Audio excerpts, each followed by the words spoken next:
In February, Toronto FC called me and said, "Hey, do you want to come train with us?" I was like, You were feeling better at that point? No. Not at I all. was just like, all right, give me 2 weeks and I'll be good. And then I went on my first run. So painful. Wow. Next day again, kept going. You had this purpose now. You had a reason to work hard. It's like, okay.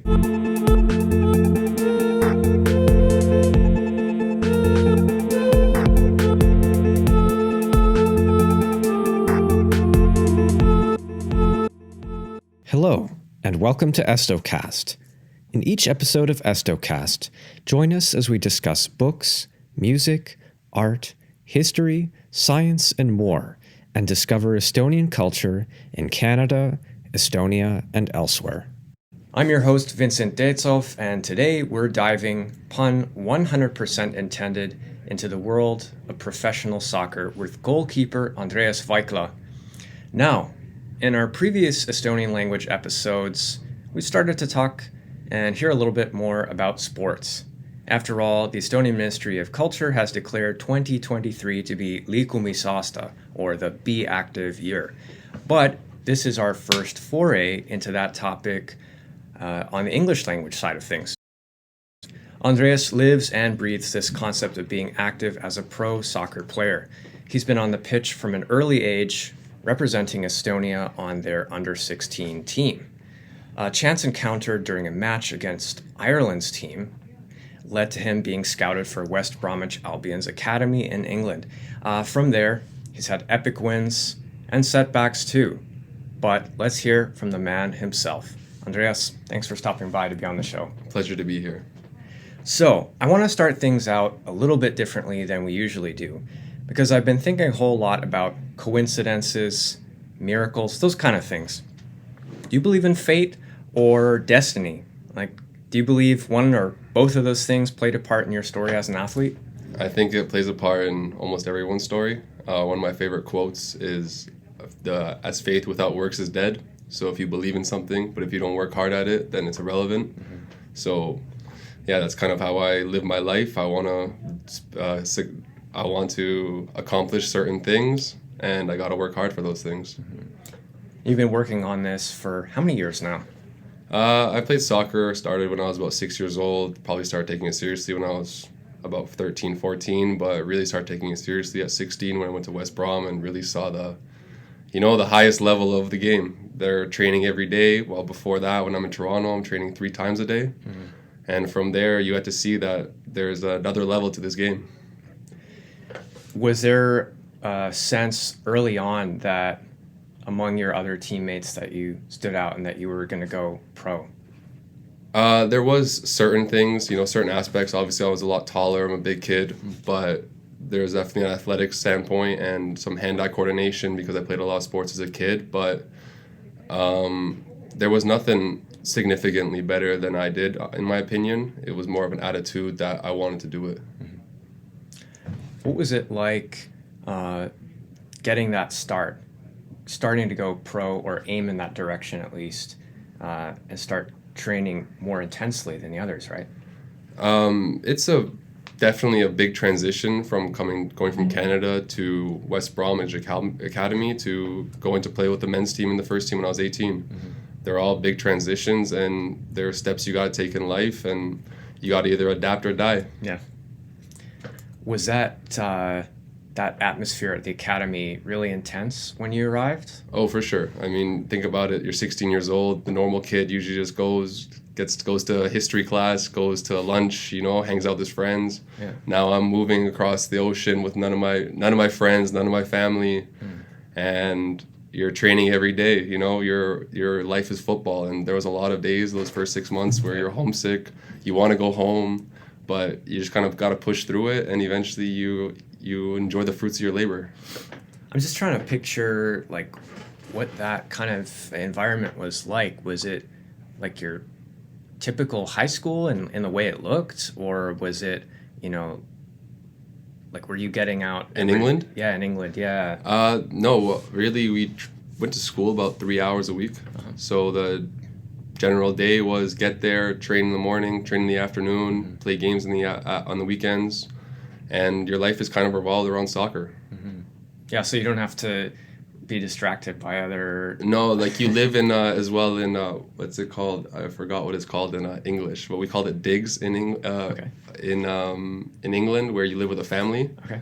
And so we had about 4 other footballers together, and so really we played football, came home, played video games, hung out, and just bantered. I mean, honestly, probably one of the funnest times of my life, but also one of the hardest times of my life because of other circumstances. So you started to build a crew and For like sure. really start to connect with the other players there, right? Oh yeah, for sure. You hang out with them every day, and everyone's kind of just wants to play football, and they're good guys. You're always going to get along. The banter's elite in England as well. Do you find that connection even today with your fellow teammates? 100%. Like there's a different there when you it's like workmates that if you work at Foot Locker, if you work in a business, like you guys do the same thing, so you guys have the same interests in some senses, and you're gonna connect with certain people more than others. And yeah, some guys who I connected with there, we just wanted to work hard, we wanted to have fun, and that was the essence of our friendships. And that's essential, right? Like you can't just go in with business only on mind, right? Like you have to connect. I agree, and I think that's if we go back to the quote that I said, the beginning of the quote is as the body without the soul is dead, and it's, in my opinion, if you don't love what you do, then it's kind of It shows. And it's harder to do. You see the best in anything they do, they love what they do, and if you're gonna compete with somebody that's having fun, you can't compete because they just love doing it. They're gonna do it 24/7 and think about it, and it's not like a burnout anymore. It's just their lifestyle, And they're going to put everything into it. exactly. So, to reference Thomas Edison here, what percentage was inspiration? What percentage was perspiration? Can you define perspiration? So, thinking about like the training, persistence, and the training and the mental strength involved. For sure, I think that everything that you start off with starts with inspiration, but perspiration is what gets you over the finish line. So I still remember days when I was 18 and I'm walking to the training ground by myself at 3 p.m. and I'm grabbing a bag of balls because let's say my kicking wasn't as good as everybody else's because, I was playing twice a week when I was 12 to 16 and playing in gyms in the winter time while these guys were training 3-4 times a week in Premier League academies, I had to catch up, and so I had to go work harder. And I remember those times, and I think that's laid the foundation for my career and my principles in life, honestly. Sometimes when we're in the middle of those hard times, or like we're trying to catch up, it feels so heavy and so tough. But do you ever look back with nostalgia on those times? I think those are the best times. Yeah. I think when your back's against the wall and that's when you find out who you really are and what you're really about, and that's when the biggest changes come. Yeah. So when I was down and out, let's say at West Brom, I wasn't playing a lot of games. I was pretty aware I wasn't getting another contract there. So it's like, okay, I need to be the best person possibly I can be, and put myself in the best possible situation for me to succeed. And that's the only way I could do that was by putting the work in. So how many people from the academy usually get channeled right into the team? Right now, there's only, I think, one guy left on the team. Okay. I think there's a handful of us still playing professional football. But yeah, it's a tough game for sure. And you look at it as in we're a Premier League academy and we're training every day, and now only one person made it, and 5 or 6 out of that 25 is only playing professional football. Wow. So from that level standpoint, it's a tough game to play. So where do their lives lead from there if it ends? I think that's a big dilemma within footballers, that they identify simply as footballers and they don't have interest in other things. And that's something that I found when I had surgery in 23 and I was advised to retire, that I had to look at that perspective. And I think that perspective helped me a lot. Yeah. So I think a lot of players, they try and still play. They try and continue to play within the game. And at the end of the day, we got to pay the bills and they got to find a job. Yeah. So in 2013, as I mentioned before, you went to Ireland to play their national under-16 team, right?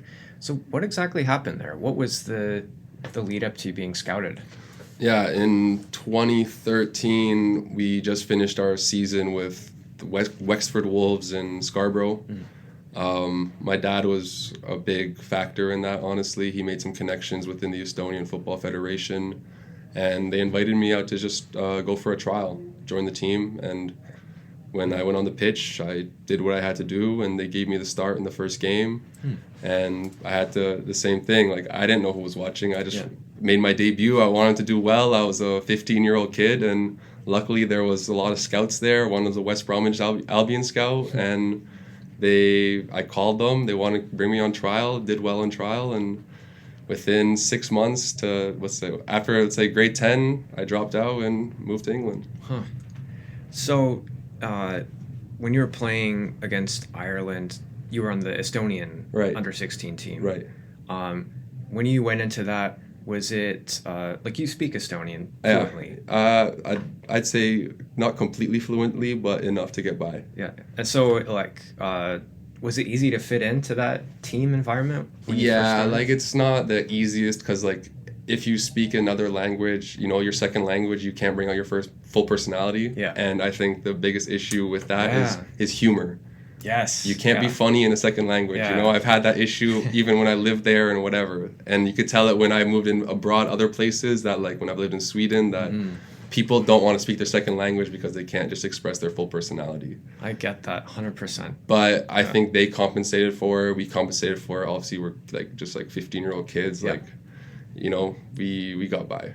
Yeah, because you can't say everything that's on your mind, right? Like, you've got to sort of hold back and exactly, and you seem a bit more shy, and it is tougher, but on the pitch it's a different story. That's your job, and I'm a goalkeeper. You got to be loud, you got to be communicating, you got to tell your defenders. And whenever I went on that pitch, it don't matter. I'm telling you what you got to do, and it's like a different person comes onto the pitch. The uniform comes on, it's different. Yeah, if you raise your voice, that makes a big impact, right? 100%. So, were you already honed in on your position, that focus of being a goalkeeper, or did you keep this open-ended in your training when you were at the academy?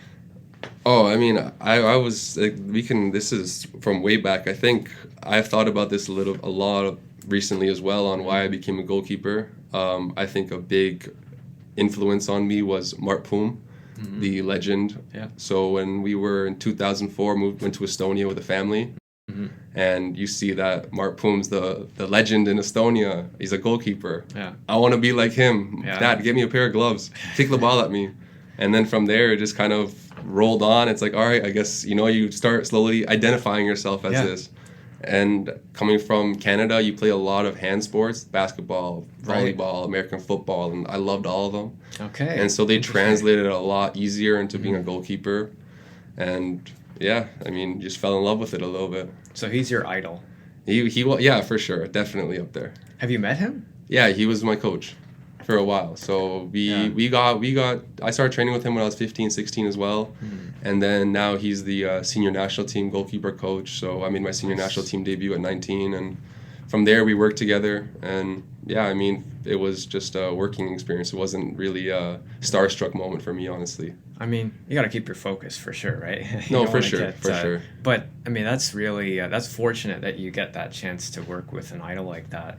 I agree. I think it was very beneficial to see how he works too. If you read his book, I think he has a really good book. Unfortunately, it's only in Estonian, so it was tougher for me to read. But he's a workhorse. He will work so hard, and that's just a motivation for me that I'm never doing enough. What are some of your favorite moments from training with him? Honestly, it was a lot of him kind of getting mad at me, and him having high standards. He has very high standards, and it was when I'm younger and I'm 18, 19, it was tougher for me a little bit, but I always enjoyed that.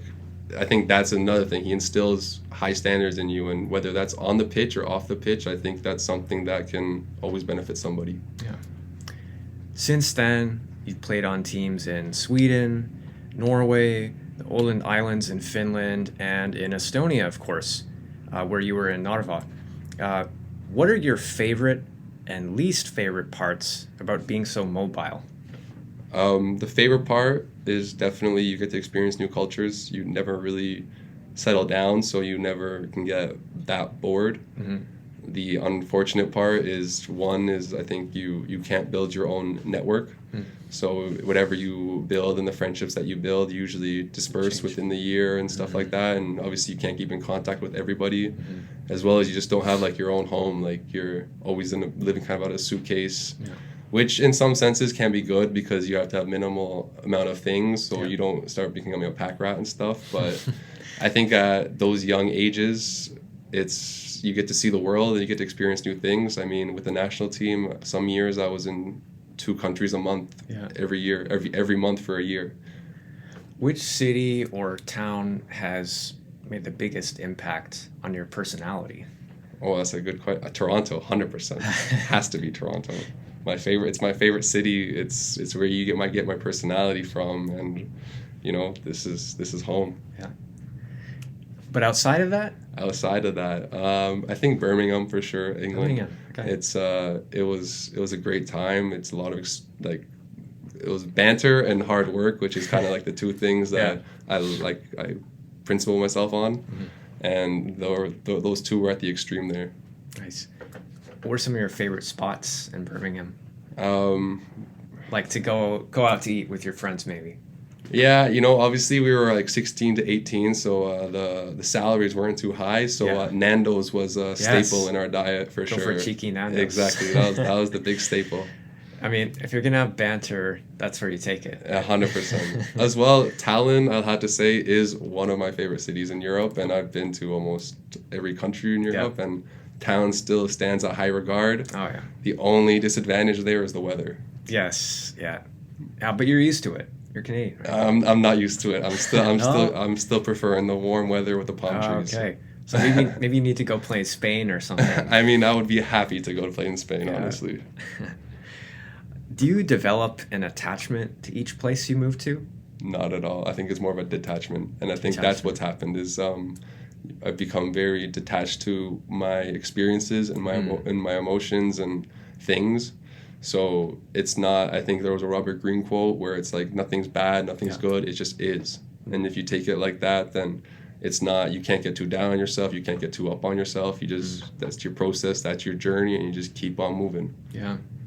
When I think about the top players who are every few years being transferred to a totally different environment, different fan base, that must be really hard psychologically to adjust your loyalty. 100%. Even like languages, cultures, like you're coming from a place like Toronto where there's everything in abundance here to going to a city like, or the Åland Islands where you have 3,000 people and you don't have Amazon or something, you know?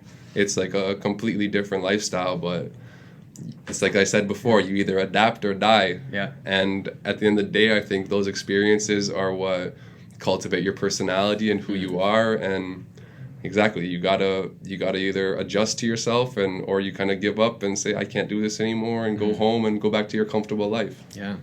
And those islands are pretty remote, right? Like they're very remote. Finland. Yeah, it was definitely a tough year. Like every away game, it's a 6-hour ferry and then maybe a 4-hour bus or something. And so, yeah, definitely a learning experience for sure. And they had a lot of turnout at their games, right? Like compared, like relatively, yes. You know, I think there was like 20,000 people on the island, and if you're getting 4,000 fans, that's like 20% almost. You know, it's not bad. Yeah, I mean, those are the best soccer experiences, in my opinion, when you have a really like dedicated fan base. I think Sweden was big like that, and that's why those was one of my favorite times. Yeah, I mean, we were pulling out like 20,000 a game, and but it's as well. Everyone loves a winning team. Yeah.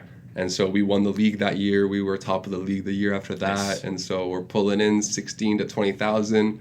It's the best time to play. Wow, the energy must be. Yeah, the adrenaline is there. Yeah. Like it's so enjoyable, and that's something that you miss for sure. Do you remember any chants from the stands of that team? What do you mean? So like the going into chants? Yeah, chants. Oh yeah, for sure. Like when I don't remember them exactly, but like I remember whenever the ball was on the other side of the field, I literally sing along with them, because like they're like the ultras, so there was like the standing ones with the flags and stuff like flares. that. Yeah, exactly. And there's the one conductor who was not even watching the game and was just kind of like orchestrating the entire orchestra or conducting the orchestra. Yeah. And like you're singing along with those fans sometimes, that's for sure. That's beautiful. Yeah, it's amazing. So, after playing in Europe for quite some time, what prompted you to take your career to Canadian teams? My surgery, really.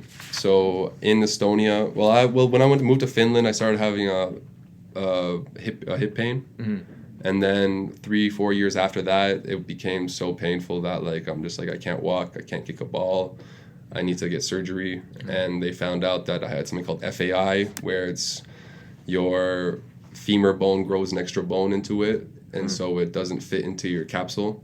And so they had to shave down that bone, and then I had physios and doctors advise me to retire. And then coincidentally I listened to a Joe Rogan podcast about stem cells. Oh, right. And so I came home in December of 2020 and went to Sudbury, got some stem cells done, and it wasn't getting better. So I started doing a certified financial planner course, planning on maybe my next move after football. And then in February, Toronto FC called me and said, "Hey, do you want to come train with us?" I was like... You were feeling better at that point? No. Not at all? I was just like, all right, give me 2 weeks and I'll be good. And then I went on my first run. So painful. Wow. Next day again, kept going. You know, you had this like purpose now. You had a reason to work hard. You know, it's like, okay, 2-3 weeks in, 4 weeks in, 2-3. Then COVID hit them, so they had to take a break. So I had another 2-3 weeks to get ready. Okay. And after those 4 or 5 weeks, I was good enough to get in there. What's the recovery time usually like? This was about 7 months after the surgery as well. Okay. So we still had about 4 or 5 months, but the issue was that when I came home, there was COVID, so gyms were closed, physios were overbooked, or closed as well, so it was all home done. And obviously you're stuck at home too with a surgery, with your career on the line, where you were advised to retire. So I'd say it was more of a mental game than a physical one at that point. Wow. Can you just run us through like what the pain management is like with that? Like I think the pain management wasn't that bad. It was more the mental management of just hoping to I'm like, if I can play basketball with my friends again, I am happy. Yeah. If not play professional football, if I can just play basketball with my friends. And so that was kind of like my goal. And so it was just rehab from that point, and it was more of a mental battle, like going on the run. It was painful, but I was like, listen, like let's see if it gets better the next day. Okay, it got a little better. Okay, it hurts now. Okay, let's not do that. Let's work on this, you know? And it's like, it's a daily grind. It's consistent. And then eventually things get better. And I had my dad as well as a role model, because 2 years before that, he had a double hip replacement. Oh, okay. So he beat me to the surgery, even though I was 23 and he was 63, but yeah. So you had someone there with you all the he went through it a little bit, so he could like mentor me through it a little bit more. Wow. So the following behind Major League Soccer is getting bigger and bigger in Canada and the U.S. Thinking back on your time in Europe, and then compare it with what you've seen at FC Edmonton and Toronto FC, what are the biggest differences? Definitely even FC Edmonton and Toronto FC are a big contrast. If we're talking, let's go to Toronto FC because it's a better topic. Toronto FC is, I can compare to, let's say, Premier League clubs. So like, let's say I can compare that more to my time at West Bromwich Albion. It's even better than West Bromwich Albion in terms of hospitality. So like your meals are there, your gym is there, the pitches are nice, the equipment's amazing, all the hospitality's there, the coaches are very good. You have like 5 physios, 5 sports scientists. So all you really need to focus on is the pitch. And when I came there and I saw that from, let's say, even you have an experience when you're in Narva or when you're in Åland, like you don't have like those are like their own businesses, imagine. And you look at, if you're in a city of 30,000 people, you're not bringing in crazy revenue, so you can't renovate your pitch and but less infrastructure. Right. And so if you're Toronto FC, you have MLSC backing you, which is $1 billion company. Yeah, you can definitely make the best of the best. Yeah. And so when you're at the best of the best, it's the most enjoyable thing in the world. I'm coming in early, I'm happy, I get my, do my gym, go to the kitchen, I'm getting my eggs made for me, blah, blah, blah, blah.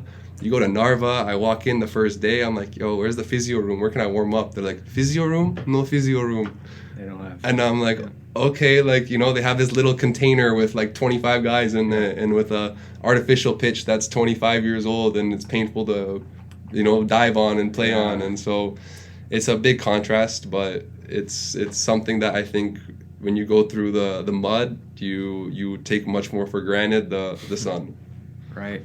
Did it affect your performance at all? 100%. Yeah. 100%. It's going to affect your mental, and it was tough as well. You're going into a place where you're by yourself. It's a small city. You don't have many friends. You can't speak the language, and let's say the training's not as good. You're not as happy. Then it's going to affect you no matter what. If you're going in a business and your outside life is not good. Let's say you break up with your girlfriend. That may affect your business and how you're working at work, and so it's the same thing. All the same, yeah. Did you notice that the infrastructure was better in somewhere like Norway and Sweden then? Did they have more services on offer? Yeah, I'd say it's always depending on the size of the club. So if you go to Flora Tallinn in Estonia, they have a great infrastructure there because they have the backing. At the end of the day, it all comes down to how much money are you bringing in and what you're doing. So even when I was in Sweden, when I was there for 2 stints actually, so the first year, it was great. We had all the, the necessities, breakfast, lunches, good pitches, all that. But then I was gone for about 3-4 years. They sold a couple players for $2 million. They had a couple more money, nicer pitches, nicer gyms, ice baths, saunas, hot tubs, more physios. Yeah. So now I'm like, nicer gear, the Nike tracksuits. I'm like, oh wow, this is we've stepped up a little bit here, So that's really what it comes down to. I guess it just depends on the city and the investors. 100%. And sales. And how good the club is run as a business. At the end of the day, it's a business. You have to, if you're scouting the right players, if you're bringing in these young talents and developing them and now selling them on to become better players and to bigger, now you're bringing in you're bringing in profits. Okay, we can invest those profits back into our business as more physios or better gyms or something. It's the same as if a business here can renovate their office room or something like that. Exact same concept. Put in a foosball table. Literally. Yeah. We have a ping pong table now. People can have fun. They stay, a PlayStation. Yeah. They stay at the training ground a little longer. We hang out better. Now me and you are better friends, and now we're gonna be better on the pitch because of that. Maybe. Yeah. I mean, it's kind of you wouldn't necessarily think it's going to have that impact, but it all does. It's a massive impact, in my opinion. Have you noticed, seeing that Major League Soccer teams are really effective, powerful businesses, are they able to bring a lot more players from around the world then? 1,000,000%. I mean, at the end of the day, money talks. And now with MLS and the amount of money they're able to provide, and the amount of infrastructure and lifestyle as well that North America can give to these players that are in Europe, that's a big thing too. I think that people don't take into account is it's a way different lifestyle out there. Yeah. And I have a good friend that's in Germany right now who's had good offers in Germany, but he wants to come back to North America simply because of that lifestyle. Right. So something long term he's pursuing. Oh, 100%. Yeah. And I'm totally in agreement with him. I can advocate for that because I've lived in Europe for 7 years, and I see the contrast in all these things, and I'm definitely on the North American side too. Well, glad to hear that, because then we'll have you at Toronto FC for longer, right? I mean, unfortunately my contract ran out there, so we'll see what happens next. Oh, okay. So what's next then? That's a good question, and that's kind of hasn't been made public yet. But I think I'm gonna. So still under wraps. A little bit, yeah. But honestly, I'm pretty open to my discussion. My life, I'm not a closed book, and I think where you might be looking into transitioning into maybe a coaching role and moving more into doing things within business and stuff like that, and moving away from the pitch. But we'll see how things go. What's the trajectory into coaching or the business side of things? For me personally, I look at my career as a business, and if, let's say, there's things that if I can provide value and receive value in another area, then I think that's the way I'm gonna go. And there's another big thing, such as I want to still live in Toronto, and of course I'd love to play for Toronto FC again, but if the feelings aren't mutual, then we have to look at other pathways, other options. And like I said before, like 3 years ago when I had my surgery, I had that little scare of I had to be ready for this, situation, and got real. And now that this may be real, but I'm more excited than ever to, encounter this next journey. Thinking about that injury, I found my train of thought again with that.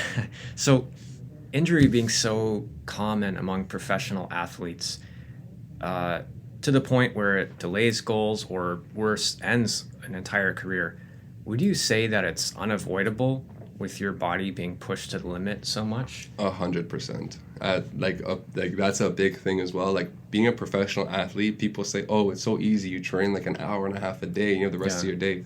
Being a professional athlete is, in my opinion, one of the hardest things in the world. And would no matter what level you play at, if you commit yourself as a professional athlete, you have my respect, because you have to push yourself mentally and physically every single day. And waking up and thinking about having to go train and put your body through that turmoil again and still doing it as well is what builds that resilience and that grit. And that's why, in my opinion, athletes can also, if they can translate that into another part of their life, then they can be successful in almost anything. Yeah, they've got that drive. Agreed, and I think people outside of being an athlete can take that and, let's say, even be more athletic. Let's say if you go do hard things, if the more hard things you do, the easier those hard things will become. And and I think of something like being physical, let's say if you start going up for a 20-minute run, might be difficult to start with, but that 20-minute run becomes easier. Now it becomes a 60-minute run. Then it becomes maybe a marathon or something. And so it's just the same. It's the process. It's a building and consistency, and that's something that's like that you have to be when you're a professional athlete. It's principles that stick with you for life, in my opinion. What's the difference then between say an athlete who goes their whole career without getting injured and the one who has many injuries, many setbacks throughout their career? Is it just luck, or? Definitely some of it's physiological. So some people are more accustomed to injuries than others. Other things can be a lot down to your same, like how hard are you working? Are you going to the gym? Are you eating right? Are you stretching? Are you doing your work before training? Are you doing your work after training? Are you sleeping right?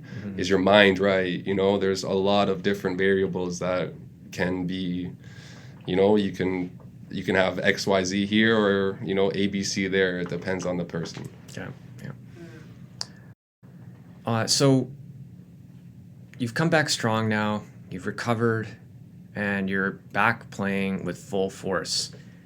Seeing your social media presence, I know there are a lot of aspiring athletes out there who look up to you, just like you looked up to your coach. What realizations from this time recovering and getting back into the game, what realizations would you want to share with your fans? I think the one thing that I got when I was at West Brom that stayed with me for forever is whatever you do on the pitch or whatever you do at work, it's never enough. And so there's always someone working harder than you, and there's always something more you can learn. And if you have a curious mind and you are driven, then the world is your oyster. And the earlier you start that, if I started training 5 times a week at 14 years old and really dedicated and understood these things, I'm miles ahead of the guy that started at 16 years old. And that guy started at 16 years old is miles ahead of the guy that started at 20 years old. And we could talk about football or we could talk about podcasting. The guy who's done 26 podcasts is way beyond the guy that's done 1 podcast. Right. So it's all about perspective, right? Agreed. And I think we just have to start, and if we really want to do something, we have to commit to it, and we have to work hard at it and understand where our setbacks are and where we maybe need to work on a little bit harder. And yeah, at the end of the day, it's putting in the effort. So I've heard, speaking of, diversifying and thinking of different options, I've heard you've been expanding outside of competitive sports into building your own brand. In fact, I see Capra on your cap here. Yes, sir. Can you tell us about what Capra is and how it all got started? Yeah, Capra is a project that I've been kind of it's been in my head since about 6 years. Mm-hmm. So since I was about 20 years old, I kind of had the idea to make it. Yep. It still hasn't come to fruition, and that idea is still getting sculpted. Capra, translated into English, means goat, which means basically the greatest of all time. Mm-hmm. The general concept is to promote people to, become the greatest version of themselves. They have it within themselves, but do it in a non-cheesy way and make clothing that's high fashion, let's say, or high streetwear. Mm-hmm. And clothes that I want to wear has a message that I resonate with, and if people resonate with it too, then I'll put it for sale and so create a little community. When's your planned launch date for that? I hope to do it this year, maybe in a couple months. All I have right. a shoot coming up in 2 or 3 weeks. Yeah. And so from there we'll launch our first collection. Nice. And we'll see where it goes from there. At the end of the day, I'm creating my own wardrobe and creating clothes that I love, and I hope that people love it too. So hoodies, baseball caps, T-shirts, shorts, sweatpants, tracksuits, and then eventually we'll go into more custom pieces, and I'd like to definitely explore into different areas of it. So you can get the full outfit, full wardrobe. Yeah, we'll get the training gear going. Yeah. We'll eventually, we want to go to shoes, everything. Like why not? Like soccer cleats, soccer socks, whatever. Gloves. Everything. Yeah, like why not? Your signature on the. We actually have another idea for that one with another brand, potentially with some other friends. But very nice. Yeah, we'll see what happens with that one. So to keep in touch with you and the launch of this project, we can follow you on Instagram, right? Yes, you can. So what's your handle? Andreas Vaikla. Andreas Vaikla. So we'll put that in the description below the episode to everyone listening. And before we finish for the day, for all of our soccer-loving listeners out there, where can we go and see you play? At the minute, YouTube. YouTube? Right now, I'm a free agent. I don't know what the future holds for me, but regardless, I'm excited for my future, and I just want to inspire young kids to be great and do what they want to do, fulfill their dreams. Yeah. Andreas, thanks so much for stopping by. Wish you all the success moving forward, and Thank you for having me, Vince. Thanks for listening to this episode of EstoCast, brought to you by Vemu, Estonian Museum Canada, Estonian Music Week, and Estonian Life newspaper. For more content like it, be sure to follow us on your chosen streaming platform. If you liked what you heard, go to our podcast page to write a review and leave us a 5-star rating. We appreciate your support.